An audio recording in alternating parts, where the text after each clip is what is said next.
सर्वे भवन्तु सुखिनः, सर्वे सन्तु निरामयाः, सर्वे भद्राणि पश्यन्तु, मां कश्चित् दुःखभाग् भवेत्। नमस्कार, आपका दिन शुभ हो। अगर मैं आपसे एक बात पूछूं या ये कहूं कि कभी आपने सोचा है कि जो हमारे जंगलों में, वनों में, हिमालय पे जो हमारे ऋषि मुनि जो बैठ के तपस्यारत हैं और 50 साल, 100 साल से 200 साल से तपस्यारत हैं, जंगल में वहां पे कोई सुविधा नहीं है, चिकित्सा की कोई सुविधा नहीं है, कोई डॉक्टर नहीं है, लेकिन इतने लंबे समय तक वो ध्यानावस्थ बैठे पड़े हैं, वहां पे अपना जीवन काल तपस्या कर रहे हैं और कभी बीमार नहीं पड़ रहे हैं। क्या कारण हो सकता है, कभी आपने सोचा? या मैं आपको ये कहूं कि जैसे ऐसे बहुत सारे आप विद्वानों के पास आप जाते हैं, तपस्वियों के पास जाते हैं, योगियों के पास जाते हैं और वो आपको देखते हैं और देखने के बाद आप कोई समस्या पूछते हैं, वो आपका नाम बता देते हैं, आपका पूरा भविष्य बता देते हैं। और जब आप पूछते हैं कि जैसे आप किसी साक्षात्कार में जाने वाले हैं, इंटरव्यू जाने वाले हैं, परीक्षा में जाने वाले हैं, किसी से पूछते तो बता देता है कि आप इसमें फेल होंगे, पास होंगे, क्या होगा। तो कैसे बता देता है? हालांकि ज्योतिष शास्त्र में और हस्तरेखा शास्त्र में, न्यूमरोलॉजी में बहुत सारी ऐसे हमारे पास विज्ञान है, हमारे जो सनातन की पद्धतियां रही हैं, हमारे संतों ने जो हमको दिया है, उससे आपके भविष्य को देखा जा सकता है। लेकिन इसी तरीके से एक और विज्ञान है जिसे स्वर विज्ञान कहते हैं, स्वर योग विज्ञान। और इसके माध्यम से भी आप बता सकते हैं, अगर आपने अच्छे से स्वर योग का अपने पालन किया और ये गुण विषय है, लेकिन अगर आपने अच्छे तरीके से इसका आपने स्वर योग का आपने पालन किया, आपने अभ्यास किया और इसके गहनता से आपने अध्ययन किया और कि या तो किसी गुरु से आपने समझा, तो ये सारे कार्य आप भी बता सकते हैं। आप लोगों के भविष्य बता सकते हैं, आप लंबे समय तक दीर्घजीवी रह सकते हैं, आपका स्वास्थ्य ठीक रह सकता है। तो ये जो विज्ञान है, इसको स्वर योग विज्ञान कहते हैं। अब ये स्वर योग विज्ञान, इसका जो प्राचीन अपने को उदाहरण मिलता है, उसको शिव स्वरोदय कहते हैं। शिव स्वरोदय संस्कृत भाषा में है और कहा जाता है, जैसे विज्ञान भैरव तंत्र में भगवान भोलेनाथ ने माँ पार्वती जी को एक ध्यान की 112 विधियां बताई थी, उसी तरीके से जो स्वर योग है, ये महादेव ने माँ पार्वती को बताया था। पार्वती जी उनसे क्वेश्चन पूछती हैं और महादेव उसका उत्तर देते हैं, जो शिव स्वरोदय में मिलता है। लेकिन चूंकि ये संस्कृत भाषा में है, हर आदमी चूंकि संस्कृत देववाणी है, हर आदमी इसका जानकार नहीं है, तो कोई इसको समझ नहीं पाता है। तो बहुत ज्यादा ये प्रचलन में रहा नहीं और पुराने ऋषि महर्षि इसको जानते थे, अपने शिष्यों को बताते थे। पहले के लोग स्वस्थ हुआ करते थे, लेकिन जैसे जैसे हमारे देश में आक्रांताओं का आगमन हुआ और लोग यहाँ पे आए और हमारी शिक्षा व्यवस्था को, हमारी संस्कृति को भ्रष्ट किए। पहले मुगल और जो मुस्लिम शासक आए, उसके बाद में जो अंग्रेज लोग आए, तो आके वहां पे उन्होंने अपनी जो शिक्षा की व्यवस्था थी, उसको उन्होंने कराया, जो है पढ़ाना चालू किया। तो ये लगभग आप कई सौ सालों से ये हमारे यहाँ से निकल गई। लेकिन जो पहले गुरुकुल हुआ करते थे, उसमें हमारे सन्यासी जो और सारी चीजें, गणित और ये सारी चीजें पढ़ाते थे, विज्ञान पढ़ाते थे, लेकिन उन विज्ञानों में ये सारा चीज था। उसमें ज्योतिष शास्त्र था, उसमें अंक ज्योतिष था, उसमें ये स्वर योग था। ये सारे बड़े वैज्ञानिक हैं, इसीलिए इसका स्वर योग विज्ञान नाम है, क्योंकि ये वैज्ञानिक है, ये किसी धर्म का नहीं है। प्राचीन ऋषि महर्षियों ने जो उसका शोध किया और जो बताया, और उसका लोगों ने उसी से लोग लाभ उठाते थे, दीर्घजीवी होते थे और स्वस्थ और प्रसन्न होते थे। तो ये जो स्वर योग है, ये प्राचीन है, लेकिन बाद में इसको जो है स्वामी शिवानंद सरस्वती ने इसका हिंदी में अनुवाद किया। बाद में उनके भी शिष्य हुए स्वामी सत्यानंद सरस्वती, उन्होंने भी इसका अनुवाद किया। तो इनकी जो पुस्तक है स्वर योग विज्ञान, अगर आप उसमें पढ़ेंगे तो बड़े विस्तृत ढंग से बड़े समझा के बातें कही गई हैं और उसको पढ़ सकते हैं। लेकिन चूंकि लोग ग्रंथ पढ़ते नहीं है और जानते नहीं, किसी के पास इतना वक्त बचा नहीं है, तो इस वजह से मैं ये ग्रंथों को पढ़ने के बाद में और अपने जीवन काल में उतारने के बाद में, और मैं जितना समझ पाया हूँ, मैं वो इस एपिसोड में मैं आपको स्वर योग विज्ञान के बारे में आपको बताऊंगा। अगर आप ध्यान से सुनेंगे और उसका पालन करेंगे, अभ्यास करेंगे, तो आप भी स्वस्थ रह पाएंगे, आपका चहुओर विकास हो सकता है। आप एक लोगों का भविष्य, अपना खुद भविष्य देख सकते हैं, अपना डेली रूटीन में आप देख सकते हैं कि अब मुझे क्या करना चाहिए, क्या नहीं करना चाहिए, कल क्या करना चाहिए, नहीं करना, यात्रा कब करनी चाहिए, कैसा करना चाहिए। तो ये सब आप जान सकते हैं और दूसरे को भी बता सकते हैं। तो ये तो हो गया स्वर विज्ञान योग के बारे में, स्वर योग विज्ञान के बारे में बातें कर लिया मैंने। अब मैं आपको बताता हूं कि स्वर योग है क्या। स्वर का मतलब आप जानते हैं कि स्वर का मतलब होता है ध्वनि, और योग मैंने आपको बताया था पहले भी, योग के बारे में जब मैंने बताया था, तो योग का मतलब होता है अंतरात्मा से परमात्मा का योग, या अंतर जगत का बाह्य जगत से योग, या आप बोल सकते हैं कि आपके शारीरिक, आपके स्वयं से, आपके पूरे ब्रह्मांड से आपका योग जो है उसको योग कहा जाता है। यहाँ पे योग का मतलब वो है, वो योग 1+1=2 ये योग नहीं है। तो अब यहाँ पे जो स्वर है, स्वर का मतलब होता है कि जो आप सांसें लेते हैं, जो आप सांस ले रहे हैं, ये इसकी जो ध्वनि होती है उससे स्वर का मतलब होता है। आपको मैंने विपස්සना बताया था और प्राणायाम में बताया था, तो मैंने बताया था आपको कि जब आप सांसें लेते हैं तो सांसें जो है आपका दो, एक चंद्र स्वर और सूर्य स्वर होता है। ये मैंने 2-3 एपिसोडों में बताया है आपको, प्राणायाम में के जो एपिसोड में बताया था आपको, विपස්සना के समय में बताया था कि आपको एक समय में आपका एक ही स्वर चलता है, और वो जो स्वर चलता है ना, अगर आप जब ध्यान करना चालू करेंगे तो आपको धीरे धीरे समझ में आने लगता है कि कौन सा स्वर चल रहा है। तो ये उसी विज्ञान पे आधारित है। तो अब मैं आपको आगे बताता हूं कि ये जो आपका शरीर है, पहले भी बताया हूं कि जो आपकी शरीर है इसके अंदर 72,000 नाड़ियां हैं। हालांकि कई सारे ग्रंथ 72,000 नाड़ियां बोलते हैं। शिव योग तो ये बताता है कि 3.5 लाख नाड़ियां होती हैं, और इन 72,000 नाड़ियों का जो उद्गम स्थल है, जो केंद्र है वो नाभि आपका स्थान है। इसीलिए बोलते हैं प्राण शक्ति आपके नाभि में केंद्रित होती है। और आपने सुना होगा कि जब राम ने रावण का वध किया था तो उन्होंने उनके नाभि पे बाण चलाया था, और उनका जो अमृत था वो सूख गया था। तो वो एक सूचक मात्र है, क्योंकि वहां पे प्राण शक्ति होती है, ऐसा कहा जाता है। तो अब इन जो 72,000 नाड़ियां हैं उसमें से जो 20 नाड़ियां जो महत्वपूर्ण होती है, लेकिन उन 20 नाड़ियों में 10 नाड़ी अति महत्वपूर्ण होती है। और वो जो 10 नाड़ियां हैं उसमें इड़ा, पिंगला, सुषुम्ना, गांधारी, हस्तजिह्वा, कुसा, अलंबुसा, कुहू, शाकिनी और शारदा है। अब ये जो 10 नाड़ियां हैं इनके अपने अपने स्थान हैं, लेकिन इन 10 नाड़ियों में भी जो सबसे 3 प्रमुख नाड़ियां होती हैं वो उसी पे यह स्वर विज्ञान पूरे तरीके से आधारित होता है। अब ये जो 3 नाड़ियां हैं वो है इड़ा, पिंगला और सुषुम्ना। तो ये जो आपका स्वर विज्ञान, जो मैंने आपको बताया कि जो आपके जो स्वर हैं, जो मैंने बताया कि ये आपके 1 घंटा 20 मिनट आपका बाया स्वर, मतलब चंद्र जो स्वर है, इड़ा चलते हैं। इसको बाएं को इड़ा नाड़ी बोलते हैं और इड़ा स्वर बोलते हैं, और दाहिने को पिंगला बोलते हैं। तो बाएं को इड़ा, दाहिने को पिंगला, चंद्र स्वर, सूर्य स्वर। बाएं स्वर को ऋणात्मक, नेगेटिव बोलते हैं कि नेगेटिव बोलते हैं, और जो दाहिना है स्वर को, इसको पॉजिटिव नाड़ी बोलते हैं। तो नेगेटिव, पॉजिटिव, चंद्र, सूर्य, और या तो इड़ा, पिंगला, ये आपके दोनों स्वर हो गए। अब इन दोनों के अलावा जो तीसरा महत्वपूर्ण स्वर है उसको सुषुम्ना बोलते हैं। तो मैंने आपको पहले बताया था कि ये जो इड़ा है ये आपका 1 घंटा 20 मिनट के लगभग जो है, 1 घंटा 20 मिनट। आपका स्वास्थ्य कैसा, उस हिसाब से अगर आप स्वस्थ है तो आपका जो सूर्य इड़ा स्वर है वो 1 घंटा 20 मिनट के लगभग चलती है। जैसे आप सुबह उठते हैं तो इड़ा नाड़ी अगर सपोज चल रही है तो 1 घंटा 20 मिनट तक वो चलेगी। 1 घंटा 20 मिनट के बाद में फिर पिंगला चलती है। और ये जो इड़ा है पिंगला में जब परिवर्तित हो रही है, जब चेंज हो रहा है, इड़ा से पिंगला में रिप्लेस कर रही है, उसी को सुषुम्ना बोलते हैं। ये लगभग 1 से 2 मिनट 4 मिनट का समय होता है, और ये बड़ा महत्वपूर्ण समय है, क्योंकि जो सुषुम्ना कमी चलती है, लेकिन सुषुम्ना अगर नाड़ी चल रही है, अगर उसी समय आपने अगर ध्यान किया तो आपको बहुत जल्दी आपको समाधि मिल जाएगी। बहुत महत्वपूर्ण है।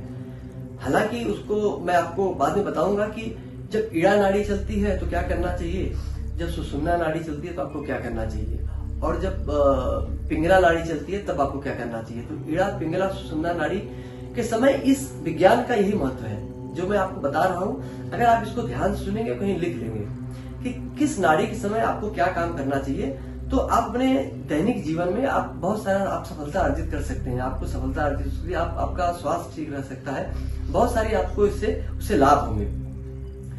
और अब ये जो उसकी दूसरी चीज है, ये है प्राण।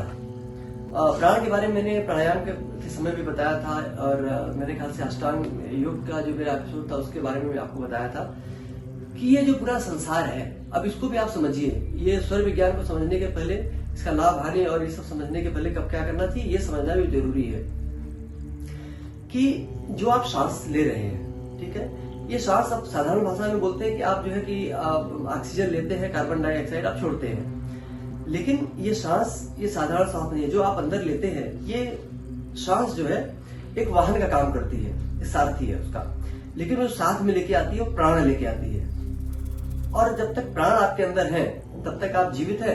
जैसे ही प्राण आपके शरीर से निकलता है, आपकी मृत्यु हो जाती है। तो इसका मतलब, अब जैसे सांस है, अब सांस जो है जैसे ऑक्सीजन है, ऑक्सीजन तो आपको आर्टिफिशियल भी दे दिया जाता है। आजकल जब ऑक्सीजन का कम होता है तो लोग आर्टिफिशियल जो है कि आपको ऑक्सीजन देते हैं, आप रह जाते हैं। लेकिन आदमी का जब प्राण निकल जाता है तो सांस भी काम नहीं आती है। तो ये जो पूरा ब्रह्मांड है, ये पूरा शक्तियों से भरा पड़ा है, एनर्जी से भरा पड़ा है। अब देखिए, जैसे आपको मैं समझाऊं कि जैसे पृथ्वी है, पृथ्वी में अब कौन जानता था कि इसके अंदर गुरुत्वाकर्षण है, कोई भी चीज ऊपर से फेंकिए पृथ्वी खींच लेती है। इसी तरीके से ब्रह्मांड का एक अपना अलग गुरुत्वाकर्षण, हर ग्रहों का अपना अलग गुण है, उसके अलग अलग गुरुत्वाकर्षण है और एक दूसरे को प्रभावित करते हैं। और जैसा ब्रह्मांड के अंदर जैसे बहुत सारे ग्रह हैं, सेम वैसा ही ग्रह गुरुत्वाकर्षण और एनर्जी आपके शरीर के अंदर भी है, ठीक है। लेकिन वो एनर्जी तब तक है जब तक प्राण है। जैसे ही वो प्राण आपके शरीर से निकल जाती है, वो सारी जो उसकी शक्तियां हैं शरीर की, और वो पूरा निकल जाता है। जैसे अगर आप जानते होंगे हस्तरेखा, लोग बोलते हैं कि आपका ये सूर्य चक्र है, ये गुरु का चक्र है, ये बुध का है, ये चंद्रमा का है, सूर्य का है। तो जो हस्तरेखा शास्त्री बता देते हैं आपका ये चक्र है। और उसी तरीके से पैर में भी है, इवन माथे पे भी सबके अपने अपने अलग अलग चक्रास होते हैं और सबका अपना अपना जगह होता है, और वो सारी एक दूसरे को प्रभावित करते हैं। अब जैसे मैंने आपको बताया कि अब ये जो प्राण भी है, अब ये देखिए, जैसे मैंने आपको किसी एपिसोड में बताया था कि जैसे मन होता है, हम जानते हैं, सिर्फ जानते हैं कि साधारण आदमी बोलता है कि मन या जो होता है, लेकिन मन भी तीन होता है, चेतन, अवचेतन, अचेतन। उसी तरीके से जो प्राण होता है, प्राण भी सिर्फ एक नहीं होता है। अगर साधारण आदमी बोलेगा तो बोलेगा कि प्राण निकल गया या कुछ हो गया, लेकिन ये पूरी शरीर में ये प्राण भी, ये जो श्वास है, वो 5 प्रकार के होते हैं।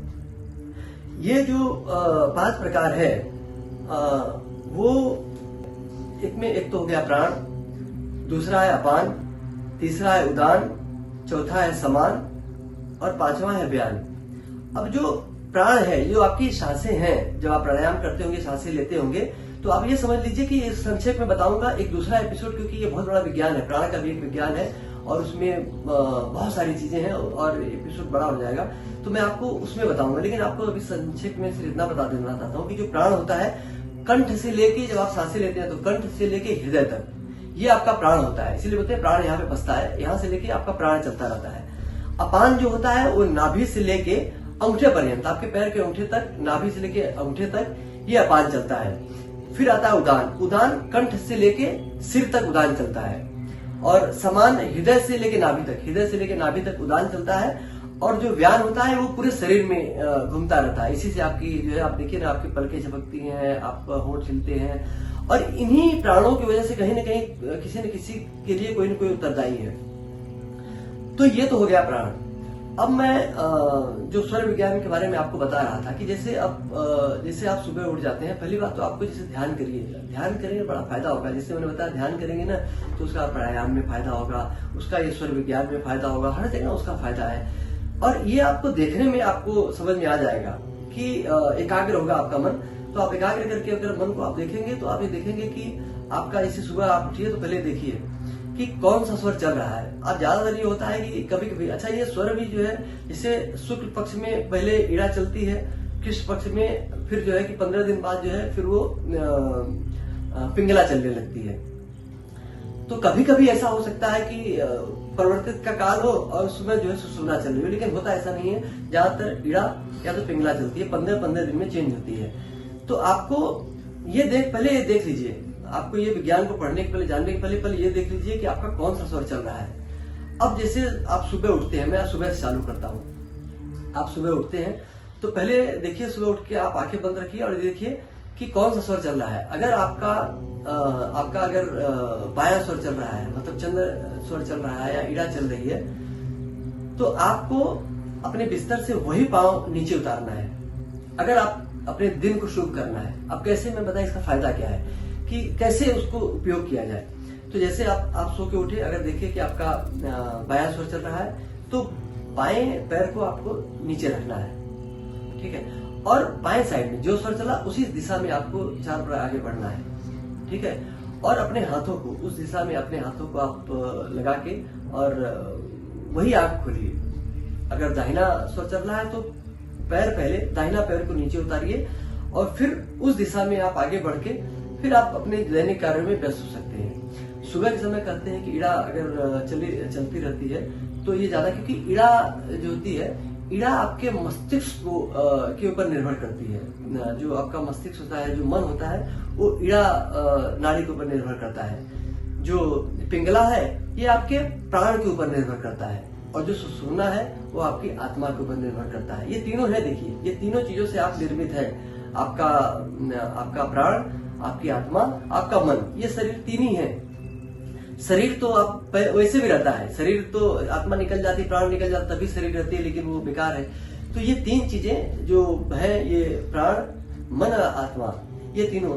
तो अब ये जो जैसे बोलते हैं कि विज्ञान में भी कहा जाता है कि जब इड़ा चलती है तो आपके दाहिने मस्तिष्क को प्रभावित करती है। तो दाहिने तरफ आपका जो मन होता है, बोलते हैं दाहिने, तो ये जब इड़ा चलती है तो आपका उस समय आपका मन मुख्य रूप से काम करता रहता है।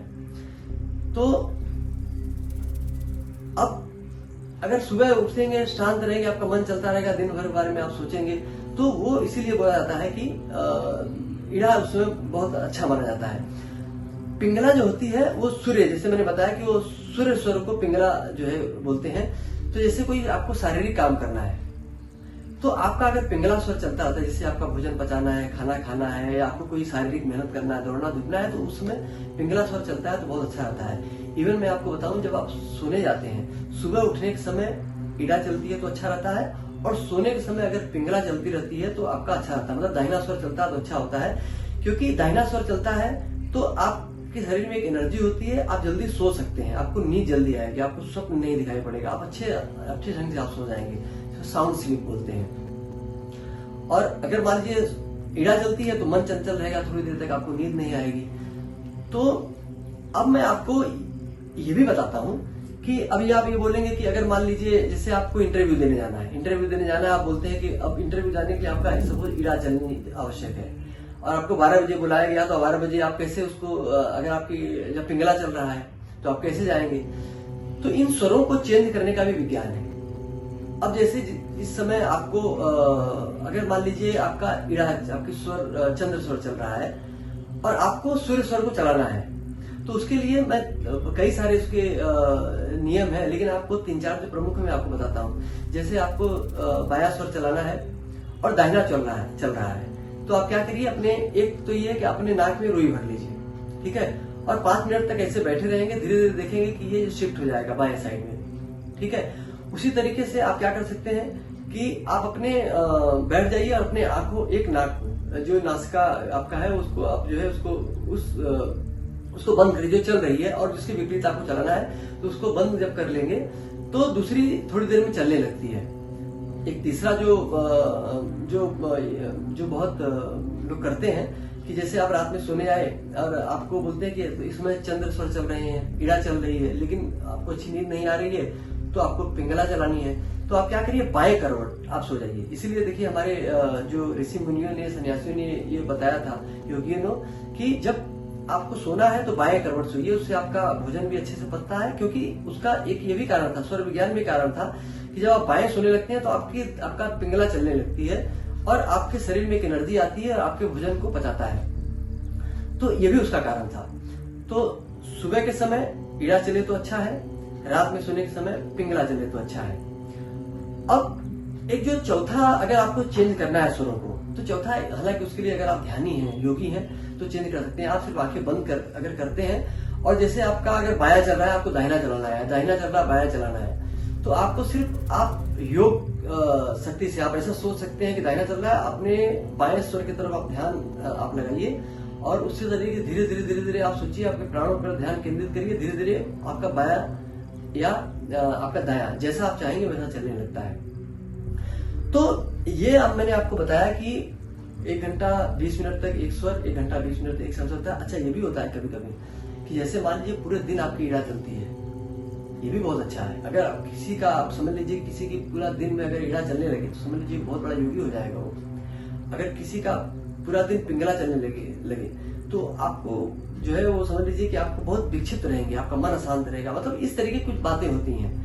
तो आपको ये जब डेली रूटीन लाइफ में आप देखेंगे, आप अभ्यास कर लेंगे तो देखेंगे कौन सा स्वर क्या चल रहा है, किस समय कौन सा स्वर चल रहा है। और अब मैं जो आपको बताऊंगा तो ये बताऊंगा कि किस स्वर के समय आपको क्या करना चाहिए, ठीक है। और अगर चेंज करना है तो जैसे मैंने आपको बताया वैसा आप उसको बदल सकते हैं। तो बहुत ज्यादा समय नहीं लूंगा। तो अब मैं आपको ये बताता हूं कि जैसे अगर ईड़ा प्रभावित अगर है, ठीक है, तो उस समय जैसे जल पीना या लघु शंका निवारण, आपको टॉयलेट जाना है तो उस समय आप करेंगे तो अच्छा है। बिस्तर से उठने के समय अगर ईड़ा चल रही है तो अच्छा है। अब मैं ये सब आपको बता रहा हूँ कि ईड़ा के समय क्या क्या करना चाहिए। तो शांति और एकाग्रता के कार्य करना चाहिए, जिनमें अधिक मनोयोग की आवश्यकता होती है। स्वर्णाभूषण, मतलब अगर आपको सोना वगैरह खरीदना है तो वो खरीद सकते हैं। आपको अगर कोई उदारता या परोपकार, दान वगैरह का काम अगर करना है तो वो करिए। अगर कहीं से किसी से कोई विवाद है, असहमति निवारण कार्य है तो वो भी आप कर सकते हैं। अपने श्रेष्ठ एवं वरिष्ठ व्यक्तियों से आप संपर्क कर सकते हैं। धार्मिक अभ्यास कर सकते हैं। उत्सव, विवाह या किसी अन्य मांगलिक कार्य का प्रसंग कर सकते हैं, ऐसे में आप सम्मिलित हो सकते हैं। मंत्र साधना आप कर सकते हैं। गुरु के दर्शन कर सकते हैं। लंबी यात्रा अगर आपको करनी है तो ईड़ा के लिए ठीक है। जैसे आप गांव जा रहे हैं, किसी महानगर में रहते हैं तो ईड़ा स्वर चल रहा है तो उस समय आप घर से निकलेंगे तो अच्छा रहता है। आप कोई अगर आपका जो है कोई जैसे डॉक्टर के पास जाना है, कोई आपको औषधि लेनी है या डॉक्टर के पास लेके आए, ईड़ा चल रही है तो आप वो दवा उस समय लेंगे तो आपके लिए अच्छा रहता है। अगर आप गीत गाना है, खेल कूद करना है या कोई कोई आपको कविताएं लिखनी है, कोई आप राइटर हैं तो कोई पुस्तक लिख रहे हैं, तो ये जब ईड़ा नाड़ी चलती है तो अगर ये सब आप करेंगे तो आपके लिए बहुत अच्छा रहेगा। और इसी तरीके से जो पिंगला अगर प्रभावित होती है तब जो शुभ कार्य होते हैं उस समय, जैसे शारीरिक कार्यकलाप होता है, कठोर कार्य होता है, आपको मेहनत करनी है, तो आप जो है उस समय जब पिंगला नाड़ी चल रही है उस समय करिए आप। खाना अगर खाना है, अगर कुछ लोग जो ड्रिंक वगैरह करते हैं, सुरापान करते हैं और दीर्घ शंका समाधान, अगर टॉयलेट अगर आप जाते हैं तो उस समय अगर आपकी पिंगला चलती है तो आप जाएंगे तो आपका पेट अच्छे से साफ होगा। और जैसे कोई खतरनाक काम करना है, कोई सूरवीरता का काम करना है, युद्ध करना है, कोई साहसिक काम करना है तो वो आप कर सकते हैं। आपको जो खटकन क्रिया होती है योग में, अगर पिंगला चल रही है तो उस समय करेंगे तो आपको सिद्ध होगी। इसी तरीके से अगर कृषि कार्य हो, कोई क्रय विक्रय हो, वाणिज्यिक कार्य हो, अगर आपको छोटी मोटी यात्राएं हो तो वो भी आप जो है कि पिंगला के समय करिए। विरोध प्रतिरोध, दोषारोपण और कारावास की सजा अगर सुनाना है, जैसे कोई जज है, जज को जाता है, कभी वो डरता है, सोचता है कि मैं सुनाऊंगा क्या होगा, तो उस समय पिंगला क्योंकि साहसिक कार्य, तो अगर आप आपको किसी कारावास, किसी को फांसी की सजा देनी है तो आप उस समय अगर करेंगे तो आप साहसिक रूप से आप जो है कि ये निर्णय ले पाएंगे। और इसके बाद अब मैं बताता हूँ कि सुषुम्ना बहुत कमी चलती है, लेकिन सुषुम्ना जो है ये इसको उदासीन बोलते हैं। जैसे मैंने बताया था कि ईड़ा को नेगेटिव, पिंगला को पॉजिटिव और सुषुम्ना को उदासीन बोलते हैं। लेकिन ये जो समय होता है, ये इसमें न तो कोई मानसिक काम करना चाहिए, न तो कोई शारीरिक काम करना चाहिए। इस समय शांति के साथ आप बैठ जाइए। अगर आप ध्यान नहीं करते हैं तो मत करिए, शांति के साथ कहीं बैठ जाइए, क्योंकि कोई भी शुभ कार्य अगर आप करेंगे तो वो आप कोई निर्णय लेंगे तो सही नहीं होगा। इसको समाधि का काल भी बोला जाता है। इस समय अगर आप ध्यान करने बैठ जाते हैं, जैसे मैंने आपको बताया, जितने लोग शायद सिद्ध हुए होंगे उनके जैसे अब कोई 1 घंटा 2 घंटे 3 घंटे ध्यान में बैठा है, लेकिन देखिए 2-3 घंटा 1 घंटा बैठा है, 2 घंटे बैठा, उसका ध्यान नहीं लगा। लेकिन अचानक किसी को देखेंगे कि 1 घंटे बाद लग गया, किसी का देखेंगे 2 घंटे बाद लग गया, या कभी आप ये देखेंगे कि 5 मिनट में ही आपको ध्यान और आप समाधि में चले गए। उसका कारण क्या था? उसका कारण ये था कि वो इड़ा पिंगला में शिफ्ट हो रही थी और उसी समय आपका ध्यान लग गया। तो जो सुषुम्ना है, सुषुम्ना के समय आपको ध्यान करना चाहिए। आपको अगर ध्यान नहीं करते तो भजन करना चाहिए, ईश्वर मनन करना चाहिए, नाम जप करना चाहिए, और अगर ऐसे आप कार्य करेंगे तो सर्वसिद्ध होगा। बस इस एपिसोड को मैं यहीं समाप्त करता हूँ, और इस एपिसोड को आप लोग देखिए, लोगों को भी भेजिए, क्योंकि ये सनातन की चीजें हैं और ये हमारे ऋषि मुनि ने बनाई थी। ये जो सुप्त अवस्था में और विलुप्त हो गई थी, इसको हमारे जन जन तक पहुंचाना है, और जिससे कि सब लोग जाने और इसका उपयोग करें और अपने जीवन को में सहयोग, जो विकास होता है, विस्तार होता है, आनंद की प्राप्ति करें, संपत्ति अर्जित करें, सुख साधन के साथ में जीवन यापन करें। और सुनिए और लोगों को सुनाइए। और इसी के साथ मैं अपने वाणी को विराम देता हूँ। आपका दिन शुभ हो। ओम।